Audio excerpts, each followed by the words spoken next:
आपके लिए class number 2 है और इस क्लास से आप अपनी तैयारी बेहतर तरीके से कर रहे होगे। तो जो भी देश के भाई, पूरे भारत की बात कर रहे हैं यहाँ पे, जो भी भाई टी आर्मी में जाना चाह रही है, आर्मी में जाना चाह रही है, ये क्लास उन सभी के लिए इम्पोर्टेंट है। तो दोस्तों, आप सभी के लिए ये क्लास बहुत इंपॉर्टेंट है। एक एक क्वेश्चन मैंने यहाँ पे लिया है ना, वो बहुत इंपॉर्टेंट है।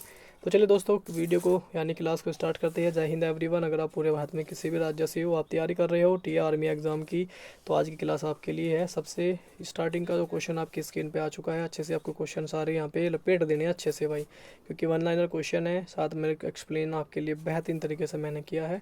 तो क्लास कैसी लगी कमेंट करके लास्ट में भी बताना। चलिए फिर उसके बाद अगला क्वेश्चन है, तांबे का रासायनिक प्रतीक हो जाएगा Cu, तांबा, कॉपर। ठीक है, ऐसे याद करना है।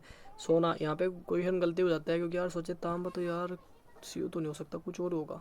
ठीक है, इसलिए याद रखना है। सोने में बहुत गड़बड़ करती है, क्वेश्चन को ठीक करने में बहुत ही कम होते हैं जो क्वेश्चन ठीक करते हैं। सोने का रासायनिक प्रतीक आपसे पूछा जाए तो Au हो जाता है यहाँ, Au, गोल्ड। सबसे भारी धातु कौन सी हो जाएगी? ओस्मियम। ओस्मियम जो है सबसे भारी धातु होती है भाई। ओम का नियम किससे संबंधित है? ओम का नियम V बराबर आई आर, V बराबर आई आर। ओम का नियम, ठीक है, किससे संबंधित है? ये विद्युत धारा से संबंधित है। ठीक, याद करते हुए चलेंगे। सारे के सारे क्वेश्चन अब इम्पोर्टेंट है। ठीक है, आई बराबर, यहाँ पे आई निकालेंगे V बटे आर, इस तरीके से। न्यूटन का तीसरा नियम क्या है? क्रिया प्रतिक्रिया का नियम है। ठीक है, आप अगर आप इधर से किसी को ऐसे देख लोगे तो उधर से आपको क्रिया लगेगी, आप भी उधर से कर रहे हो, वो उधर से कर रहा है, क्रिया प्रतिक्रिया अपोजिट एक दूसरे के। ठीक है, ध्वनि की चाल किस में सबसे ज़्यादा होती है? वो ठोस में सबसे ज़्यादा होती है, उसके बाद फिर गैस में, फिर सबसे कम दरों में होती है। अगला क्वेश्चन है, विद्युत चुंबक में कोर किसका होता है? तो वो किसका होता है भाई? वो लोहे का होता है। किसका होता है? लोहे का। अगला क्वेश्चन है, सबसे बड़ा अंग कौन सा है? त्वचा। सबसे बड़ा अंग, शरीर का सबसे बड़ा अंग, ये भी पूछा जा सकता है। तो एकदम से आपको समझ में आना जाना चाहिए कि त्वचा। ठीक है, हमारा जो स्किन है वो सबसे बड़ा अंग है। चलिए अगला क्वेश्चन आपकी स्क्रीन पे फिर लेके आ रहे हैं, और ये भी जितने क्वेश्चन करा रहा हूँ, बस मेरी यही एक रिक्वेस्ट है, इन क्वेश्चन को करते समय आप इस चीज़ का ध्यान रखना। ज़्यादा से ज़्यादा प्रैक्टिस इनकी करते जाना। जो भाई इनकी प्रैक्टिस करेगा ज़्यादा से ज़्यादा, सिलेक्शन लेकर आएगा, वही ध्यान रखना। अगला क्वेश्चन है भाई, हड्डियों की मजबूती के लिए कौन सा खनिज आवश्यक है? क्या आवश्यक है? कैल्शियम। तो कैल्शियम के आप जो है पाउच भी आते हैं कैल्शियम के, वो यूज़ कर सकते हो। कैल्शियम की टैबलेट भी आती है, वो भी यूज़ कर सकते हो हड्डियों को मजबूत करने के लिए। ठीक है, फ्रूट्स वगैरह, ड्राई फ्रूट वगैरह, ये आप यूज़ कर सकते हो। श्वसन की प्रक्रिया कहाँ पर होती है भाई? माइटोकॉन्ड्रिया में होती है। श्वसन की प्रक्रिया कहाँ पर होती है पूछा जा रहा है, तो ये कहाँ होती है? ये होती है आपकी माइटोकॉन्ड्रिया में होती है। और माइटोकॉन्ड्रिया से रिलेटेड भाई ये जो है आप क्वेश्चन करते चले, क्योंकि माइटोकॉन्ड्रिया से रिलेटेड क्वेश्चन पूछे जाते हैं। तो सबसे पहले नंबर 1 पे हम क्वेश्चन यहाँ से करेंगे। तो माइटोकॉन्ड्रिया की जो है यहाँ पे आपने पूछ लिया, श्वसन प्रक्रिया का होती है, तो आपने समझ लिया। खोज की बात करें, इसकी खोज, यहाँ पे क्वेश्चन आ जाता है। तो खोज आपकी की थी किसने? बेंटा ने। इसकी खोज की थी बेंटा। बेंटा भी आता है, बेंडा भी आता है लिखा हुआ, दोनों में से राइट कर देंगे। ठीक है, या फिर एक और आता है यहाँ पे, अल्बर्ट कोलिकर। अल्बर्ट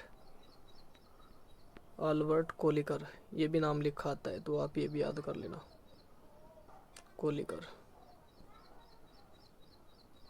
ठीक है, चलिए उसके बाद यहाँ पे जो पूछा जाए कि यहाँ पे नाम किसने दिया था भाई इसका, तो वो भी आपको याद रखना है, किसने था? अल्टवेट ने दिया था। किसने था? अल्टमैन ने। अल्टमैन ने जो है ये नाम दिया था। और कोशिका का यहाँ पे एक चीज़ आप और जैसे आपने यहाँ पे पढ़ी, तो एक चीज़ और यहाँ पे इम्पोर्टेंट है इसके लिए, इसको क्या जाता है? पावर हाउस कहा जाता है। कोशिका का पावर हाउस इसको कहा जाता है, यानी शक्ति ग्रह कहा जाता है। सेल यहाँ पे, यानी कि कोशिका का पावर हाउस। पावर हाउस किसको कहा जाता है? तो वो भी माइटोकॉन्ड्रिया को कहा जाता है। ये भी नोट करते हुए चलेंगे। और सबसे इंपॉर्टेंट चीज़ें क्या होती है सेलेटी, इसमें जो है ना एटीपी का संचय भी इसी में होता है भाई। एटीपी का, एडिनोसिन ट्राइफॉस्फेट का जो संचय होता है वो भी इसी में होता है। एटीपी का संचय, एटीपी का संचय भी जो है भाई इसी में होता है। इसलिए करा रहा हूँ क्योंकि यहाँ से क्वेश्चन बनती है, वो आपको याद रखना है। ठीक है, और इसमें क्या होता है, इसमें सूत्री कणिका जो होती है वो दोहरी झिल्ली में होती है। ठीक है, तो इस चीज़ को भी आप करते हुए चलेंगे। और इसमें सबसे बड़ी बात क्या है, इसमें जो है डीएनए पाया जाता है, जिसमें केंद्रक, सूत्री कणिका और हरित लवक, इन तीनों में डीएनए पाया जाता है। एक तो आपको याद रखना है डीएनए में किस में पाया जाता है, एक तो केंद्रक में होता है डीएनए, एक सूत्री कणिका में होता है डीएनए, एक हरित लवक में। आपसे पूछा जाए क्वेश्चन, यहाँ पे मैं आपसे क्वेश्चन करने लगूँ कि डीएनए किस में पाया जाता है, तो एकदम आपको क्या बताना है, सबसे नंबर 1 पे क्या बताओगे, केंद्रक में डीएनए होता है। नंबर 2 आप केंद्र के अलावा आप बताओगे फिर सूत्री कणिका में होते हैं। उसके बाद फिर आप बताओगे हरित लवक में होता है, हरित लवक में। ये आपको नोट करना है, ठीक है। तो चलिए, ये माइटोकॉन्ड्रिया से रिलेटेड जितने फैक्ट थे यहाँ पे मैंने आपको करा दिए। अब क्वेश्चन आप यहाँ से बाहर नहीं जाने दोगे जहाँ तक मुझे लगता है। और इसमें जो होता है ना माइटोकॉन्ड्रिया में खुद का डीएनए होता है मेरा भाई, इसमें खुद का डीएनए होता है, खुद का ही इसमें राइबोसोम होता है। इस चीज़ को नोट करना है इसमें, ठीक है। माइटोकॉन्ड्रिया में खुद का डीएनए और राइबोसोम्स होते हैं। चलिए, अगला क्वेश्चन आपकी स्क्रीन पे आ चुका है। रक्त का तरल भाग क्या कहलाता है। रक्त का तरल जो भाग है वो कितने क्या कहलाता है, प्लाज्मा। प्लाज्मा कितना होता है हमारी बॉडी में, 55% होता है, ठीक है। चलिए, उसके बाद लाल रक्त कणिकाओं का जीवन काल कितना होता है। ये लाल रक्त कणिकाओं के बारे में पूछा जाए तो कितना हो जाएगा भाई, इसका जीवन काल हो जाएगा 120 दिन हो जाएगा। कितना, 120 दिन हो जाएगा। अगर आपको क्लास अच्छी लग रही है मेरे भाई, आपको लग रहा है कि यहाँ क्लास में कुछ हो रहा है, तो बिल्कुल आप ये क्लास को अपने दोस्तों में जरूर शेयर कर सकते हो। यहाँ पे एक चीज़ मैं कराऊंगा आरबी से रिलेटेड आपसे। आरबी से अगर आपकी बॉडी में ज़्यादा ब्लड हो जाता है, मतलब क्या होता है, ब्लड ज़्यादा हो गया आपकी बॉडी में, तो आपको भाई बीमारी हो सकती है। क्या हो सकता है, आपको भाई बीमारी हो सकती है। उस बीमारी का क्या नाम है भाई, अगर ब्लड की अधिकता हो जाए तो क्या पॉलीसाइथीमिया हो जाएगा। आपको क्या हो जाएगा, पॉलीसाइथीमिया हो जाएगा भाई, आपको पॉलीसाइथीमिया हो जाएगा आपको। अगर आपकी बॉडी में ब्लड की कमी हो जाएगी, अगर आपकी बॉडी में हो जाता है ब्लड की कमी हो जाती है आपकी बॉडी में ब्लड की, तो फिर आपको क्या हो सकता है भाई, फिर भी आपको क्या है ना, फिर आपको एनीमिया हो जाएगा, एनीमिया, ठीक है, एनीमिया हो सकता है। तो इसलिए आपको अपनी बॉडी का जो है ब्लड टेस्ट कराते रहना चाहिए। महीने 6 महीने के अंदर आपको पता चल जाए कि क्या परेशानी है क्या नहीं क्या, तो उससे आपको बहुत कुछ सीखने को मिल जाएगा, ठीक है। चलिए, अगला क्वेश्चन आपकी स्क्रीन पे आ चुका है। यहाँ पे वाइट ब्लड सेल से रिलेटेड है। तो सफ़ेद रक्त कणिकाएं किससे लड़ती है, इस संक्रमण से लड़ती है, ठीक है। जो बाहर से बैक्टीरिया आता है ना, वो मेन जो काम होता है वो काम इन्हीं का ही होता है। श्वेत रक्त कणिकाओं का जो काम होता है वो यही काम होता है इनका, क्योंकि जो बाहर से बैक्टीरिया आ रहे हैं उनके साथ फाइट करना, और फाइट करके उनको फिनिश करके बॉडी से बाहर निकालना, ठीक है। तो इस चीज़ को आपको ध्यान रखते हुए चलना है वाइट ब्लड सेल के बारे में। तो इसके एक क्वेश्चन यहाँ पे बनेगा, तो रेड ब्लड से वाइट वाला, तो वाइट से भी यहाँ पे क्वेश्चन बनता है। अगर वाइट की जो है अधिकता हो जाए बॉडी में, अगर आपकी ब्लड सेल जो है ज़्यादा हो जाए, वाइट ब्लड सेल ज़्यादा हो जाए, तो आपकी बॉडी में क्या हो सकता है, ल्यूकेमिया हो सकता है, ल्यूकेमिया हो सकता है। तो क्या हो सकता है भाई, आपकी बॉडी में जो है ना, हो सकता है ल्यूकेमिया हो सकता है। ल्यूकेमिया मतलब क्या हो सकता है, कैंसर। तो कैंसर हो सकता है भाई, ल्यूकेमिया हो सकता है। रुधिर कैंसर बोलते हैं इसको, ब्लड कैंसर भी बोलते हैं, ठीक है। इसको आप बोल सकते हैं ब्लड कैंसर। उसके बाद अगर आपकी बॉडी में कमी हो जाए, तो कमी की वजह से भी क्या हो सकता है भाई, ये इंपॉर्टेंट है भाई जो करा रहा हूँ, सारे इंपॉर्टेंट है जो फैक्ट करा रहा हूँ। तो आपको हो सकता है ल्यूकोपेनिया हो सकता है, फिर आपको ल्यूकोपेनिया, ठीक है।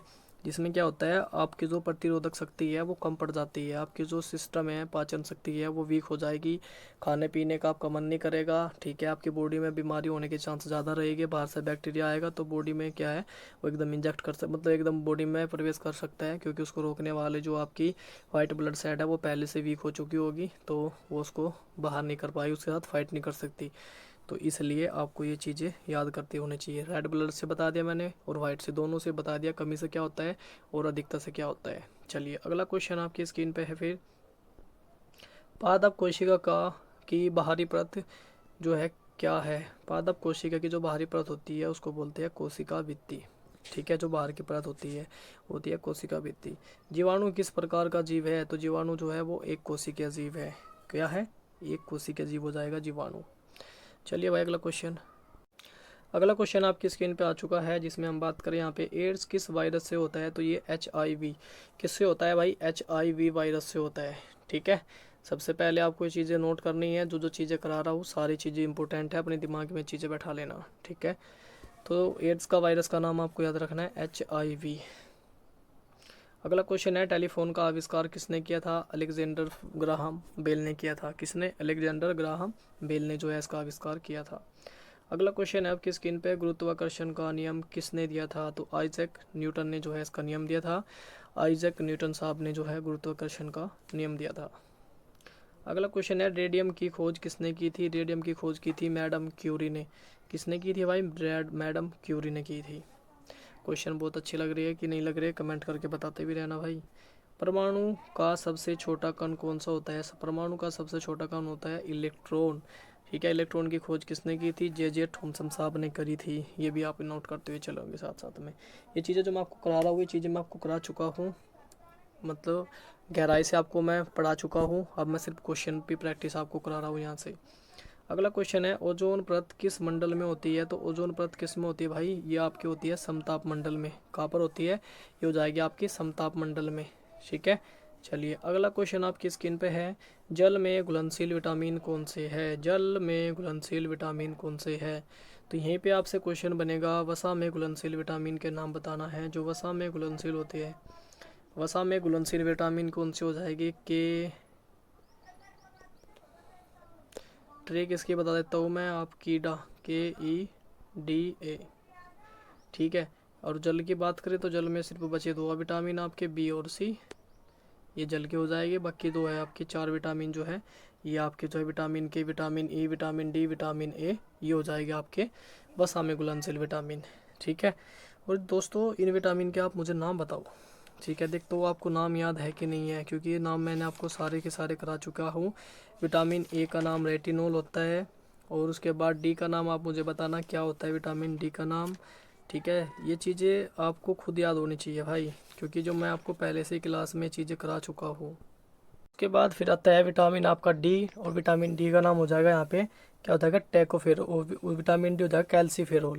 Vitamin D calciferol. Vitamin E हो जाएगा यहाँ पे आपका विटामिन E टोकोफेरोल। और विटामिन के यहाँ पे आपका जो हो जाएगा विटामिन के हो जाएगा यहाँ पे फाइलोक्विनोन, ठीक है।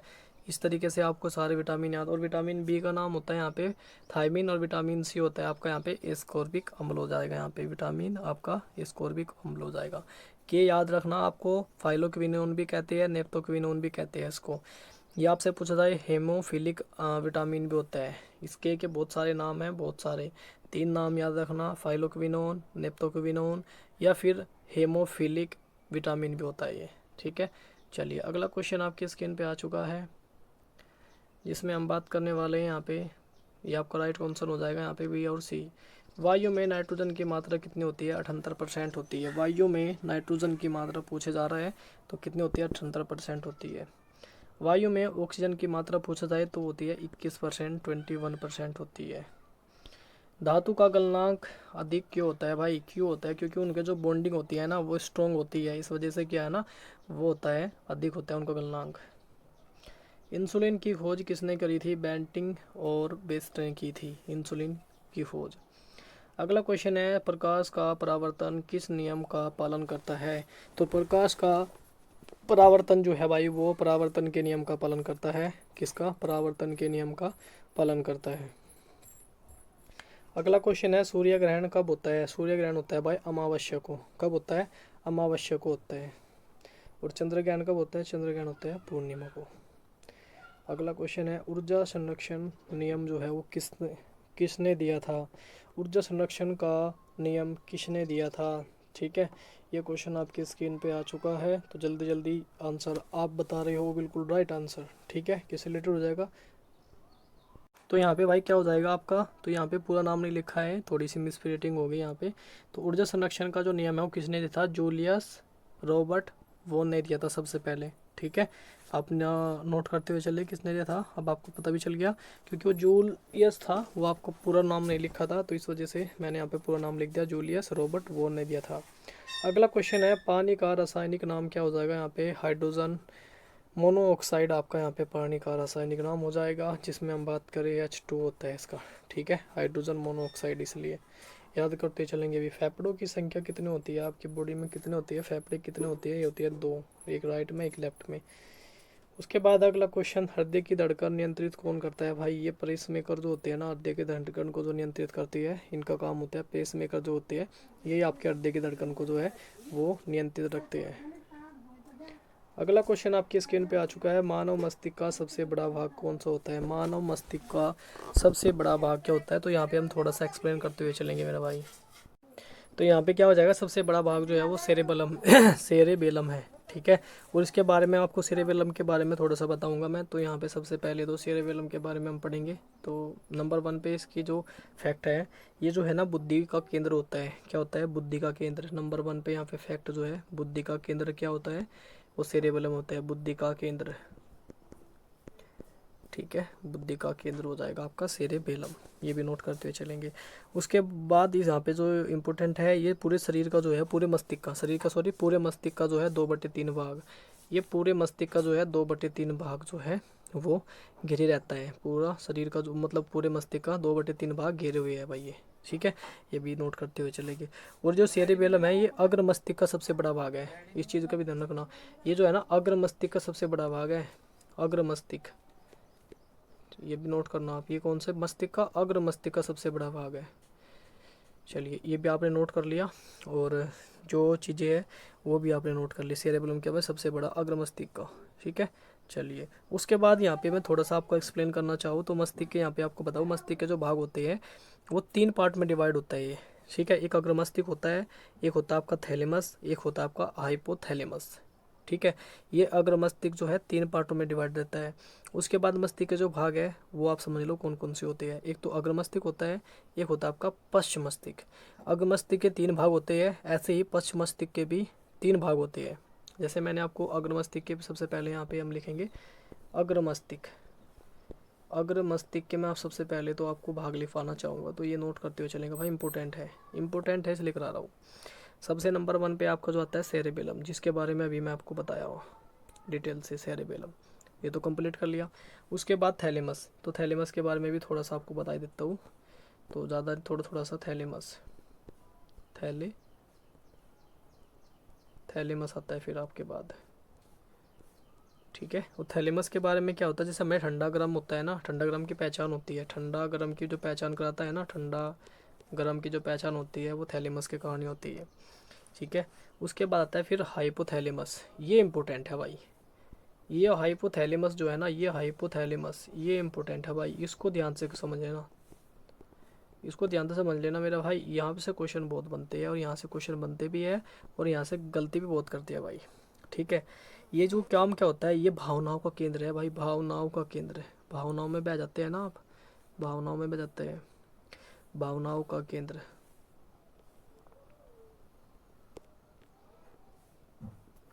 ठीक है। तो भावनाओं का केंद्र है, बात जाते हो आप। तो इस ये क्या कारण होता है, मेन कारण क्या है इसका, तो ये जो भावना आपके मन में किस चीज़ की, कौन कौन सी भावना, वो भी नोट करना। एक तो भूख, प्यास, प्यार, जिसको देख के आप जो है गड़बड़ कर देते हो, घरना, गुस्सा, भाई मुझको बहुत गुस्सा आ रहा है भाई, तो गुस्सा, सुख दुख, सुख दुख, वो सारे के सारे जो रिलेटेड है ना, वो सारे वो इसी से रिलेटेड है, किससे, हाइपोथैलेमस से, ठीक है। समझ में आ गया होगा ना, भावनाओं का केंद्र इसको बोलते हैं, आप बह जाते हो जिसकी वजह से, ठीक है। चलिए उसके बाद फिर यहाँ पे आता है पश्च मस्तिष्क, तो पश्च मस्तिष्क के बारे में भी पढ़ते हैं। पश्च मस्तिष्क जो है इसके भी 3 भाग होते हैं। सबसे पहले आता है इसमें सेरेबेलम, ठीक है, सेरेबेलम, सेरेबेलम, सेरेबेलम, ठीक है। इसमें बहुत अंतर है, ये सेरेबेलम है और ये सेरेबेलम है, ठीक है। इसको क्या कहते हैं, इसको छोटा दिमाग भी बोला जाता है, छोटा दिमाग, इसको बोलते हैं छोटा दिमाग। अगर क्वेश्चन पूछा जाए छोटा दिमाग किसको कहा जाता है, तो सेरेबेलम को कहा जाता है। बस इतना इसके बारे में इतना कर लेना। बल्कि इसका जो काम होता है बोलने में सहायक होता है, ये शराब से प्रभावित हो सकता है। अगर आप ज़्यादा शराब का सेवन करोगे, अल्कोहल को पियोगे तो इससे प्रभावित हो जाएगा। उसके बाद फिर आपने नाम सुना होगा मेड्यूला ओब्लंगाटा, ठीक है। ये काम क्या करता है, ये श्वसन तंत्र, पाचन तंत्र और परिसंचन तंत्र और जो उत्सर्जन तंत्र होते हैं, और जैसे हिचकी आना, उल्टी आना, उबासी आना, ये जितनी भी क्रियाएं हैं वो सारी सारी इसी से रिलेटेड होती है, मेडुला ओब्लंगाटा से। नंबर 3 पे आता है, चलो मैं नाम लिख ही देता हूँ यहाँ पे, आप नोट कर लेना, मेड्यूला ओब्ला, ठीक है, ओब्लोगाटा, ये होता है इसका नाम, ठीक है। इसके बारे में मैंने आपको सारी चीज़ें बता दी, हिचकी आना, उल्टी आना, छींक आना, उबासी आना, ये सारी सारी रिलेटेड इससे है, ठीक है। नंबर 3 पे होता है पोन्स, ठीक है। इसका नंबर 3 पे जो भाग होता है वो होता है पोन्स। और पोन्स के बारे में यहाँ पे आपको थोड़ा सा बताना चाहूँ तो इसका काम क्या होता है, ये श्वसन तंत्र को नियंत्रित करता है, श्वसन तंत्र को नियंत्रित करता है भाई, इसका काम ये होता है, ठीक है। तो इसके बारे में आपको मैंने पूरी डिटेल से समझा दिया, बता दिया, पार्ट वगैरह डिस्कस कर दिया अच्छे से, तो बेहतरीन तरीके से आप समझ भी गए होंगे। चलिए उसके बाद फिर अगला क्वेश्चन आपकी स्क्रीन पे आ चुका है 94 का। आप आंसर आप दे रहे होगे क्योंकि आपको बहुत अच्छे से मैं आपको पढ़ा रहा हूँ। रक्त समूह की खोज किसने की थी, कार्ल लैंडस्टीनर ने की थी। अगला क्वेश्चन है यहाँ पे, अमीबा किस प्रकार गति करता है, तो ये अपने पैरों जो पैर होते हैं उनको बोलते हैं कूटपाद, उसकी पर जो है ये कूटपाद से जो है वो गति करता रहता है। अगला क्वेश्चन है, हाइड्रोक्लोरिक अम्ल का सूत्र पूछा जाए तो आपको बताना है HCl। अगला क्वेश्चन है, कैल्शियम का रासायनिक प्रतीक क्या हो जाएगा, यहाँ पे Ca जो है वो कैल्शियम का रासायनिक प्रतीक हो जाएगा। अगला क्वेश्चन है, ओजोन का रंग कैसा होता है, तो ओजोन का जो रंग है वो हल्का नीला रंग होता है, कैसा होता है, हल्का नीला रंग होता है। अगला क्वेश्चन है, विद्युत धारा किस दिशा में बहती है, ये उच्च विभव से निम्न विभव की ओर बहती है, उच्च से निम्न की ओर बहती है। अगला क्वेश्चन है यहाँ पे, सबसे बड़ी ग्रंथि कौन सी हो जाएगी, सबसे बड़ी ग्रंथि हो जाएगी यहाँ पे यकृत, लीवर, ठीक है। कौन सी हो जाएगी, लीवर सबसे बड़ी ग्रंथि हो जाएगी, जिसके बारे में आपको सारी चीज़ें मैं जो है डिस्कस कर चुका, एक्सप्लेन आपको कर चुका। तो हम इस तरीके से जो हमने सीरीज चलाई है, ये सीरीज है 700 प्लस क्वेश्चन की, ये सीरीज है भाई मेरे 700 प्लस क्वेश्चन इसमें लिए हैं मैंने। और इन 700 क्वेश्चन में से कम ज़्यादा नहीं कहता मैं, 700 में से कम ये मैं 3000 के आसपास क्वेश्चन आपको एक्सप्लेन करके जाऊंगा यहाँ पे, प्लस ही 3000 प्लस ही क्वेश्चन हो जाएगी, ठीक है। क्योंकि जैसे आज हमने क्वेश्चन करे, ये क्लास 2 में हमने जो है डिस्कस कर लिए, इससे पहले एक फर्स्ट क्लास आई थी हमारी जिसमें हमने आधे क्वेश्चन डिस्कस करिए, और सेकंड क्लास में हमने पूरे 100 क्वेश्चन डिस्कस कर लिए। इस तरीके से जो क्लास आपके लिए आती रहेगी, सारी की सारी क्लास इंपॉर्टेंट है, इनको लगाते रहना भाई, यहीं से आपका सिलेक्शन हो जाएगा और यहीं से आप अपनी तैयारी को बेस्ट कर सकते हो भाई, ठीक है।